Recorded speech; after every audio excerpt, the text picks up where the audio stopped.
Hello, I'm doctor Sushma, consultant ENT surgeon at rush hospital, Suchitra circle. చాలా మంది years లో cotton use చేయవచ్చా are ear buds use చేయవచ్చా అని అడుగుతుంటారు. అవి అసలు యూజ్ చేయొద్దు, వాటి వల్ల ఇన్ఫెక్షన్ వచ్చే అవకాశం ఎక్కువ ఉంటుంది. చెవులో వాటర్ వెళ్ళాయని ఆర్ చెవులో దురద పెడుతుందని చెప్పేసి ఆర్ చెవులో వ్యాక్స్ ఉందని చెప్పేసి ఇయర్ బడ్స్ యూజ్ చేస్తుంటారు. వాటి వల్ల ఇబ్బంది ఇంకెక్కువ అవుతుంది, ఇన్ఫెక్షన్స్ వస్తాయి. నార్మల్ గా చెవులో దురద పెడుతుంటే జస్ట్ ఇయర్స్ ని బయట నుంచే ఇట్లా రబ్ చేసుకోవాలి. ఇయర్ బడ్స్ గానీ పిన్స్ కీస్ లాంటివి పెడితే ట్రామా అయ్యి ఇన్ఫెక్షన్ వస్తుంది. అండ్ స్నానం చేసేటప్పుడు చెవులోకి వాటర్ వెళ్ళాయని ఇయర్ బడ్ తో క్లీన్ చేసుకుంటారు చాలా మంది. దాని వల్ల ఏంటంటే మనకి ఇయర్ కెనాల్ లో ఉన్న మాయిశ్చర్, ఆ కాటన్ ఇయర్ బడ్ కు ఉన్న కాటన్ కలిసి ఫంగల్ ఇన్ఫెక్షన్స్ వచ్చే అవకాశం ఉంటది. అండ్ వ్యాక్స్ క్లీన్ చేసుకోవడానికి చాలా మంది ఇయర్ బడ్స్ యూజ్ చేస్తారు. ఒకటి ఏంటంటే వ్యాక్స్ మనకి ఇయర్ లో ప్రొడ్యూస్ అయ్యేది అది సెల్ఫ్ క్లెన్సింగ్ ఉంటదండి ఇయర్. సో డైలీ ప్రొడ్యూస్ అయిన వ్యాక్స్ మనకి ఇయర్ కెనాల్ టిప్స్ దగ్గరకు వచ్చేస్తుంటది.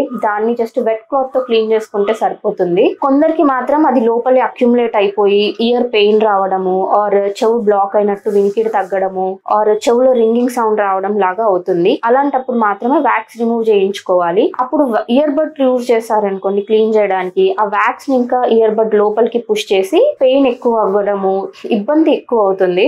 సో కొంచెం వ్యాక్స్ ఉంటే మాత్రం అది ఇయర్ కి ప్రొటెక్టివ్, రిమూవ్ చేయించుకోవాల్సిన అవసరం లేదు. ఇబ్బంది ఉంటే మాత్రమే రిమూవ్ చేయించుకోవాలి. సో ఎలాంటి కండిషన్ లో కూడా ఇయర్ బడ్ అసలు ఇయర్స్ లో యూజ్ చేయొద్దు. అండ్ కొందరు ఇయర్ లో ఇన్ఫెక్షన్ ఉన్న వాళ్ళు ఆర్ ఇట్లా చెవులో హోల్ పడిన వాళ్ళు అండ్ ప్రెగ్నెన్సీ అప్పుడు డెలివరీ తర్వాత ఇయర్ లో కాటన్ పెట్టుకుంటుంటారు. అండ్ చెవులోకి గాలి వెళ్తుంటే హెడేక్ వస్తుందని కూడా ఈ చెవులు కాటన్ యూజ్ చేస్తుంటారు. ప్లెయిన్ కాటన్ ఇయర్ లో అసలు పెట్టొద్దండి, దాని వల్ల ఫంగల్ ఇన్ఫెక్షన్స్ అవన్నీ ఎక్కువ వస్తుంటాయి చెవులో. సో ఆయిల్ లో ముంచిన కాటన్ ఆయిల్ అంతా పిండేసి ఆ కాటన్ మాత్రమే చెవులో పెట్టుకోవాలి. స్నానం చేసే ముందు పెట్టుకోవాలి, స్నానం అయిపోయాక తీసేయాలి ఆర్ ట్రావెల్ చేసే ముందు అలా పెట్టుకొని తర్వాత తీసేయాలి. ప్లెయిన్ కాటన్ పెట్టుకుంటే మనకి ఇన్ఫెక్షన్స్ ఎక్కువ వస్తాయి. అండ్ మెయిన్ గా ఓల్డ్ ఏజ్ పీపుల్ లో అండ్ డయాబెటిక్స్ ఇలాంటి వాళ్ళలో ఇమ్యూనిటీ తక్కువ ఉంటుంది కాబట్టి మనకి ఇయర్ ఇన్ఫెక్షన్స్ వీటి వల్ల ఎక్కువ వచ్చే అవకాశం ఉంటుంది. సో ఇయర్ బడ్స్ ఎలాంటి కండిషన్ లో కూడా యూజ్ చేయొద్దు. కాటన్ మాత్రం ఆయిల్ కాటన్ యూజ్ చేయొచ్చు, ప్లెయిన్ కాటన్ అసలు యూజ్ చేయొద్దు.